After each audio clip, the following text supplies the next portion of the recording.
folks, and welcome to Telling Tinder Tales, the podcast where the search for love often goes wrong, dates get strange, but the one thing we can be sure of is all have a good laugh about it, with me, Chris O'Neill, and this week's guest host. Me, Aidan Morris. You may remember me from episode 6 when I told a tale about a man so determined to touch my boob that he went through the turtleneck of my sweater to do so. If you haven't heard it, go back sometime and have a listen. I think Thomason mentioned it on last week's episode. Yes, she did indeed. Lovely to see you again. Lovely to see you've got a perfectly functional top on today. Thank you for that, Aidan. Thank you. Yes, the collar should not be an issue today. I am standing in today for Thomason this week as she has got some family stuff that she's got to go take care of. So, Aidan, who have we got calling in this week? This week we have Stephen. Stephen, how are you? Where are you calling from today? And tell us a little bit about yourself. I am doing very good. I'm calling in from New York City. I'm a comedian originally from Virginia, from the States, but I've been living in New York City now for about 11 years. I've been doing stand-up in the city for about 10 years. And in terms of my dating history, I was actually married. Me and my wife knew each other for about 5 years. We were married for 2. And then I ended up catching her having an affair by the end of 2022. And after that, I just started sleeping with everything that moves. It's a tale as old as time, you know? I am not trying to garner sympathy or ask for any sympathy. It was a very good time for me. I had never had a hoe phase in my entire life, and I learned quite a bit. That was like most of my 2023. So I've slowed down at this point. You know, I've reprioritized my life. But yeah, for about a year, my only priority was Tinder and Field and the dating apps. And this is absolutely, I'm so excited to have found you guys. This is so up my wheelhouse. I feel like I could guest on this podcast every week for a couple months and not run out of stories. But I had trouble picking one for today. But I think I picked a good one. Okay, it looks like we found a gold mine, if that's the right term. I think we're ready to hear your chosen tale. If you'd like to tell us that story, please, Stephen. I'd love to. And I picked this one because it's a doozy. I have plenty of short, fun ones, and, you know, I don't want to come off like I'm bragging. This one is almost more sad, all right? This one, I described this story as a story about whiskey dick, but it's wrapped in like a cruel, tragic play. And I think it says a lot about love in general. So this was... about a year after my hoe phase started, and it was continuing. We were going strong. That's a long hoe phase, over a year. Oh yeah, absolutely. Yeah. It was a calendar year. I kept track. I very much have my Excel spreadsheet ready to go. Amazing. We can get into that another time. But this was about a year after I ended my marriage. I was actually back in Virginia to see friends and family. I was doing shows while I was in Virginia, and I matched with a woman on Tinder. We'll call her Hannah. And I told her the night we're supposed to meet, like, I have a show. It's at 9 p.m. I'm probably going to be at the club till 11. But, you know, you're more than welcome to come to the show because I won't be able to get to you till about midnight. And she said, that's fine. I don't really want to come to the show. You can just come to my place at midnight. And I'm like, awesome. This just graduated from a Tinder date to a booty call. You love to see it, you know? And then we were chatting and, you know, sexting on Tinder for part of the day. And then after my show, I told her I'm on my way to your place. And she asked me if I could pick up 2 6-packs of IPAs. And I was like, oh, no problem. I'm like, okay, cool. She's an alcoholic. Good to know, you know? Like, yeah. I'm like, no judgment. I got plenty of my own vices, but I'm like, if you're asking for 2 6-packs of IPAs after midnight, I'm like, that's crazy. If you need that much alcohol percentage, just drink liquor like a civilized human being. But absolutely. And for our UK audiences, a 6-pack is exactly what it says on the tin. It is 6 beers.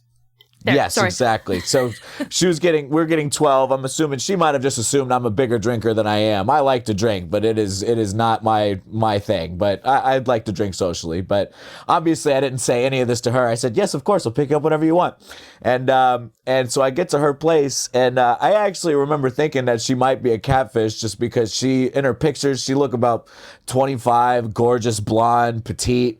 And then when she asked for 2 6-pack of IPAs, I'm like, that's not a hot girl order. You know, that's not what they usually go for. No, that's not 3 White Claws. Like, Exactly. Yeah. I'm usually used to picking up some White Claws, but lo and behold, she answered her door. She looked so good, wearing some cute little nightgown, looked exactly like her pictures. This is the stuff that dreams are made of, you know? And so, she invites me inside, and then she asks me if we can just sit and play some video games for a little while because she's nervous. And this is like her first Tinder date after a breakup. And from speaking to her, I knew that her breakup was recent. I did not realize her breakup was like a week prior. Like, she is 1 week out of this. And I was like, hey, look, like, I totally understand where you're at. I was just where you're at. You know, I was like, we don't have to do anything tonight. You know, just let me crash on your couch after you kick my ass in video games. Like, I'm still It's very drinking, gentlemanly of you. Yeah. Yeah, I'm still drinking beer and playing video games with this super hot woman. I can't lose tonight. You know? Still a good time. Yeah, still a good time. I'm winning either way. I'm having a great night either way. And that's exactly what we did. We drank and we played video games for 4 hours until 4 a.m.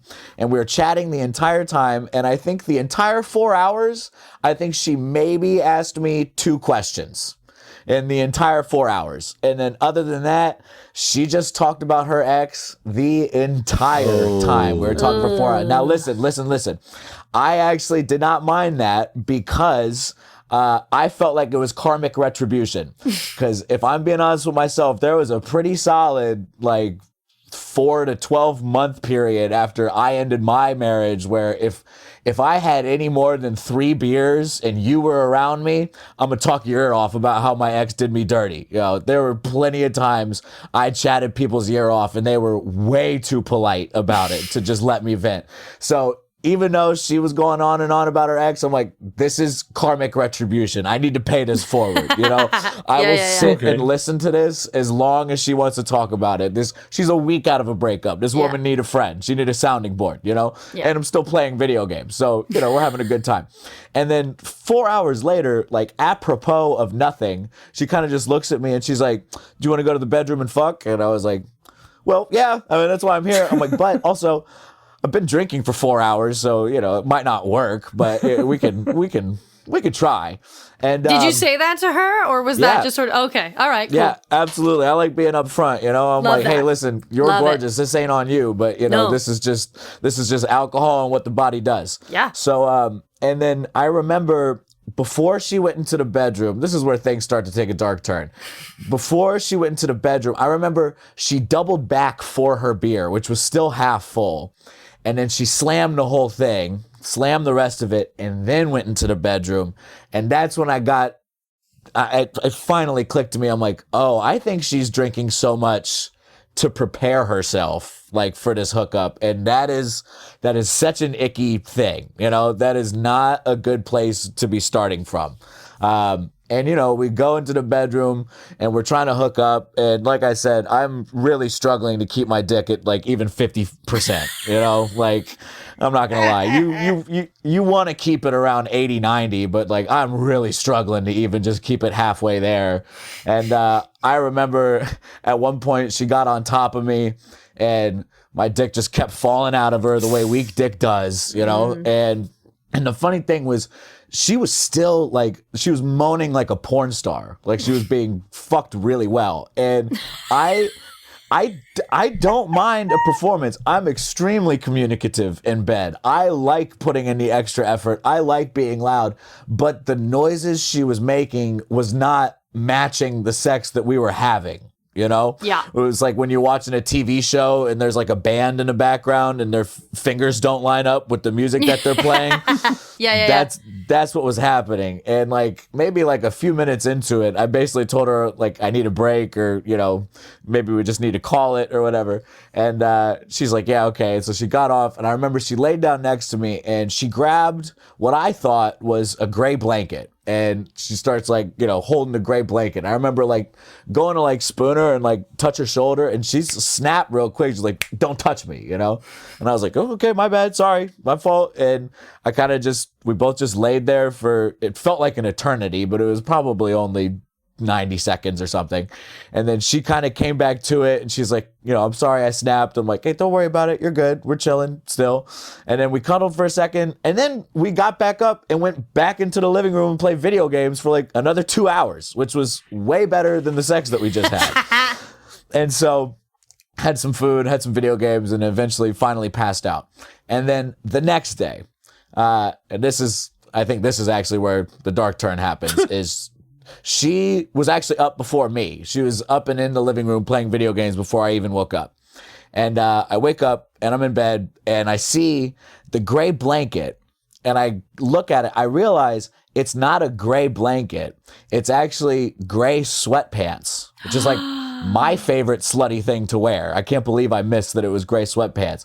And they're large, which means it's obviously not hers because there's nothing about this woman that's large.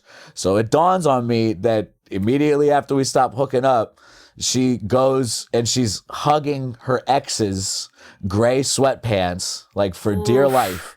And the reason that floored me so much is because I know everything about her ex now. She talked about him for 4 hours. And in short, this guy was a huge piece of shit. He was an addict. He was abusive. He put her in crutches at some point. And still, despite all that, she was holding on to these gray sweatpants for dear life.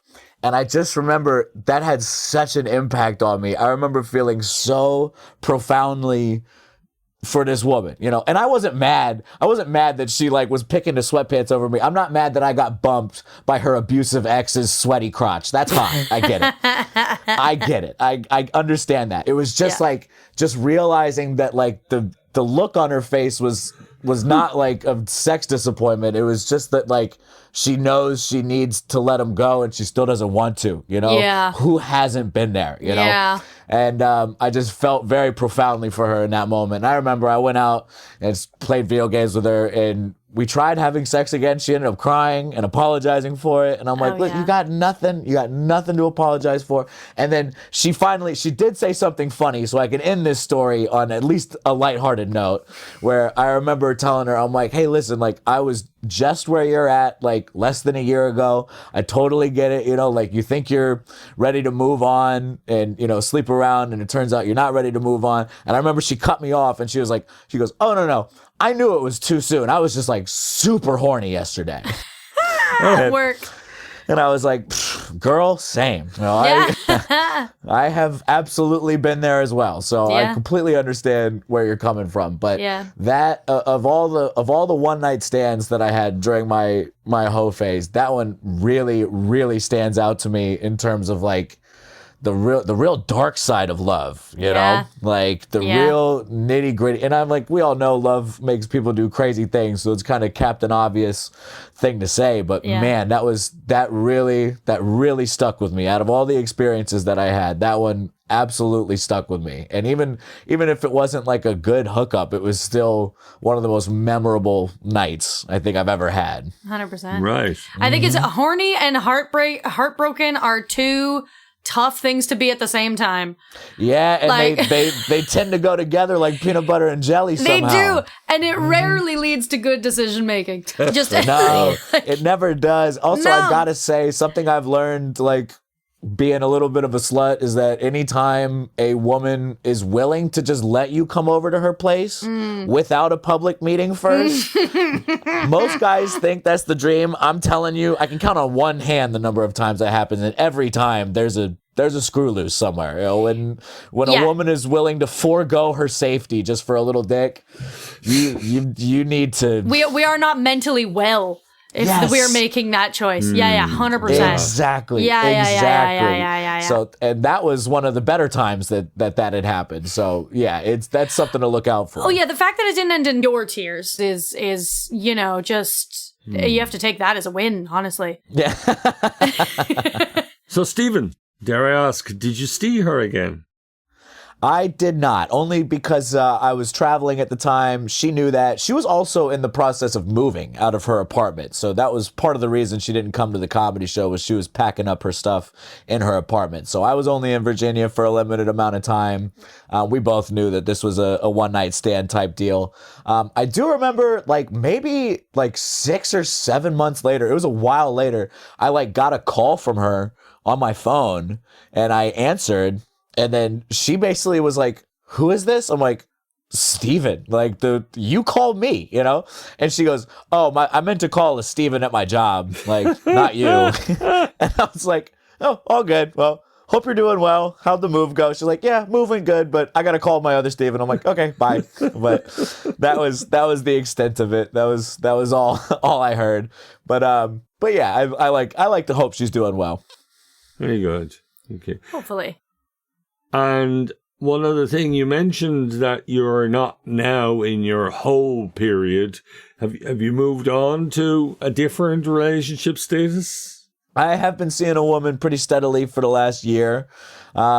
We do see other people just because when we started seeing each other, she was 1 month out of a 10-year relationship. Oof. So I'm like, I got to let you sow your wild oats, you know? But we're also neighbors, so it's very easy for us to see each other. So we've gotten a lot more emotionally attached, and just so for that reason, I'm not dating around as much as I used to, just because, we live so close to each other and we like seeing each other. But like I said, that hoe phase was pretty strong for about a year. I like to joke that I kept track in a little Excel spreadsheet of the people I was sleeping with. It actually started as an STD thing. I was trying to be responsible. So I would write down their name, the date that we hooked up, and then, a month or two would go by and I would put a green check next to someone's name if I got an STD test after them. So just in case I did pop positive for anything, I would know who I did and didn't have to call. That's very smart. Yeah. And so... On the surface, that, an Excel spreadsheet of your hookups can look very strange, but that makes a lot of sense, actually. That's very, responsible slut behavior. I am nothing if not an ethical slut, all right? We love to see it. I always say that I feel like I got very lucky at the beginning of my hoe phase. One of the girls I was sleeping with put me on to Carly Ray Jepsen, who Canadian princess. Yes, my Canadian queen. I say she's my Taylor Swift. Love that. I absolutely love Carly Ray Jepsen because this woman had sent me a song by Carly Ray called So Nice. And basically the gist of the song is this guy's so nice, I don't care if he hits me up late at night, is the gist of the song. And she's like, "This reminds me of you." And she could not have hit me at a more perfect time with that song, because this was early, right after I ended my marriage. I was angry. You know what I mean? I was not in a good place mentally. This was a time I very easily could have gone full villain arc or whatever they call it. But that song was oh no, this is what I should aspire to be. Not a villain. I'm an actual someone who's so nice. Yeah. This is what you should aspire to be. So I got big into Carly Ray Jepsen after that, and I felt like all I was doing was learning female gaze, and I feel like Carly Ray Jepsen, I'm a Scorpio, she's also a Scorpio. I like to blame my sluttiness on the stars. So I feel like she gave me the guidebook to, I call it hoeing without hurting. And love that. And in that context, I am the hoe in that, by the way. People think I'm being a messiah. I'm like, no, I put in the work. I'm the hoe in this hoe phase. All right, I'm the one putting in work. So I love that. I'm a Virgo, and apparently I am going to be entering a crazy hoe phase this year. Wow. Which I've been promptly out of for many years. So I'm interested to see if that comes, if I feel that desire again this year. So I'm very fascinated to see if that becomes true. Yeah, best of luck to you. All right. Thank you. I've listed on my dating profiles that I accept the term fuckboy because there's just certain allegations you're never gonna beat. But I also had someone call me a hoe doula, which I think is a much better term because I tend to do very well with rebounds. That's most women on dating apps are looking for a rebound or they're freshly broken up with. Right. So I'm like, because you've been there, you know it. So you're like, I can help you through this. That I like that term because I was gonna say like, wait, how does that? I was very confused for a minute, but then I see how that term exactly. translates. I'm like, great. Ho-doula. I think that's my that's what it says on my LinkedIn profile. Very modern career. Very modern career. So we had Steve Dean on a couple of episodes ago. He was talking about a book called The Ethical Slut. He's also big on spreadsheets as a matter of interest. But anyway, and I think his spreadsheets had an extra couple of columns involving actual activities. Have you read The Ethical Slut? I listened to it on the audiobook, so I absorbed the information through my ears. But yes, I listened to that years ago. I think right at the beginning of 2023.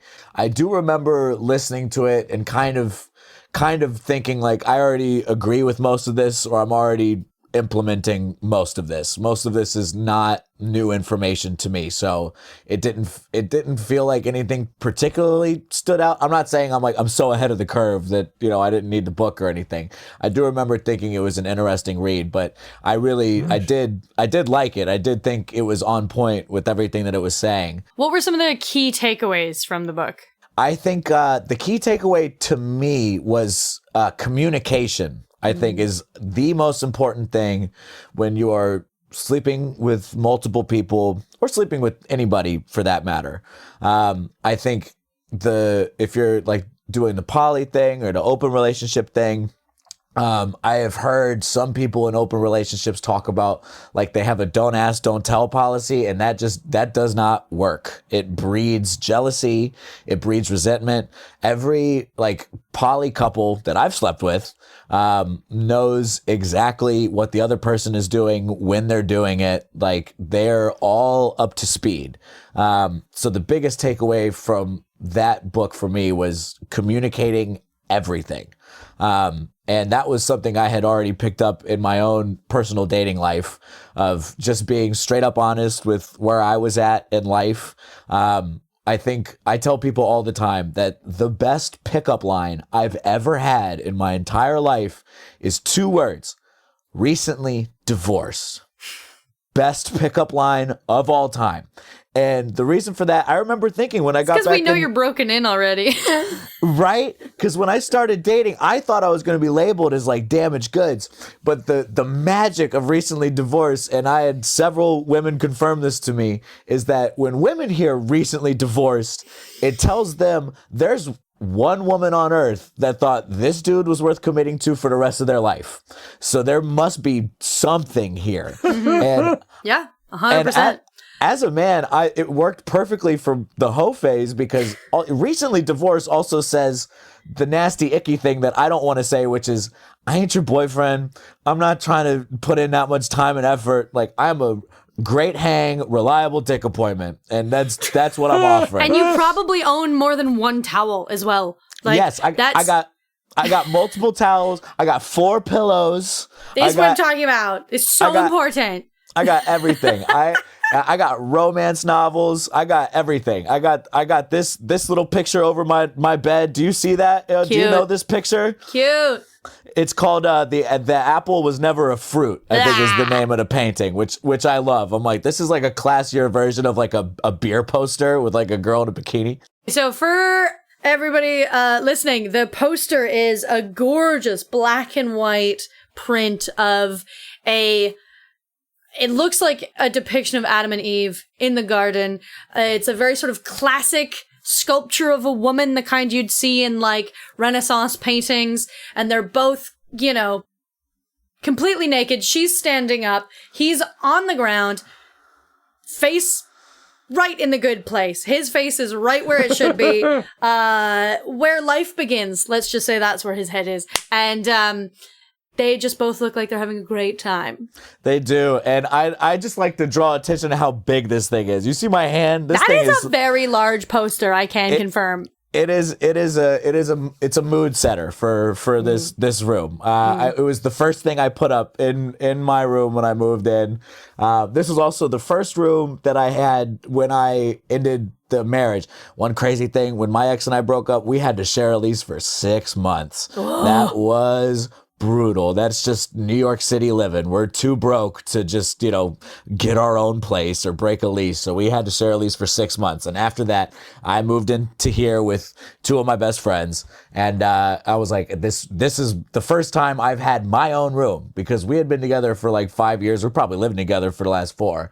So I'm like, this is my room. I can do whatever I want with it. And initially I had found this picture on the internet and I wanted to put it in the bathroom because I actually was doing TaskRabbit for a long time during the pandemic, which is like moving gigs and handyman gigs and furniture assembly, odd jobs. And I noticed in a lot of apartments, I'm like, you know what I've noticed being in hundreds of thousands of apartments over the last few years? Everybody got titties in the bathroom. Everybody. It's true. That is where the nudity goes. If you're going to have nude pictures, they go in the bathroom. It's all in the bathroom, right? So initially I found this. I'm like, oh, this would be perfect in the new bathroom when we move in. And then we moved into this place. I didn't realize like our bathroom, the entire thing is like mirror. There's no wall space.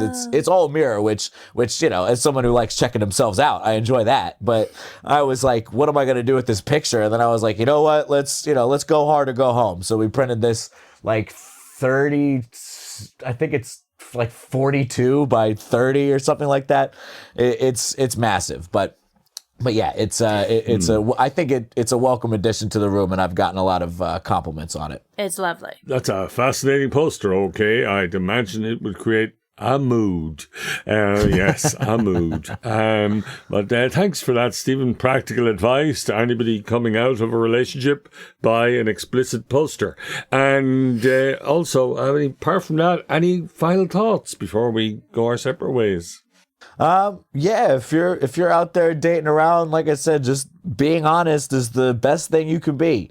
They're not going to be as scared by your answers as you think they're going to be, Women want to have all the information. So if you give them all the information, they can make an informed, educated decision.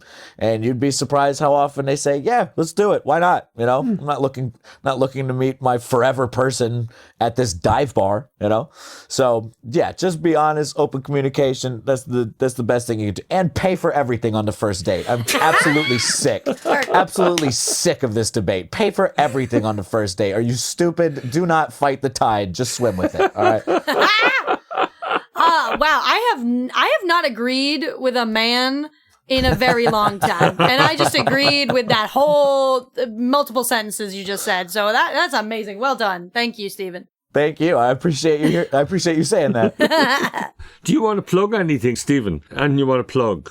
Yes. If you want to find me online, my name is Stephen Bolles, but all of my social media is Mick Longhair, MC Longhair. I've got very long hair, and Stephen Bolles can be spelled 7 different ways. So MC Longhair. You can find me on Instagram, TikTok. Those are probably where I'm the most active. And I have a full special on YouTube called Stephen Bolles, Stephen Please. That's easy to find. My name is Stephen Bolles. That's Stephen, and then Bolles is Bolles. It's Stephen Bolles, Stephen Please on YouTube. If you wouldn't mind watching that, giving it a like and a comment, that goes a long way for me. I appreciate that a lot. And a follow goes a long way at this stage in the game. So I would appreciate that. Great. We'll put a link to that in the show notes.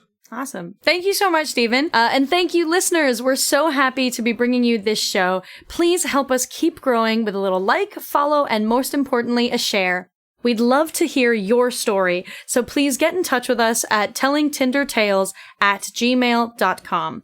And you can often catch me, Aidan Morris, at the Queer Comedy Club in London, which is in Elephant and Castle. You can follow them at Queer Comedy Club at all socials, and you can follow me at Aidan Morris, that's AIDAN MORRIS 16 on Instagram. We will have live shows at different comedy festivals around the country, including Leicester on the 21st of February and Glasgow in March. Give us a follow on socials at Telling Tinder Tales for all dates and details. So all that's left now is to say goodbye. So everybody say goodbye, folks. Bye-bye. Goodbye. Goodbye.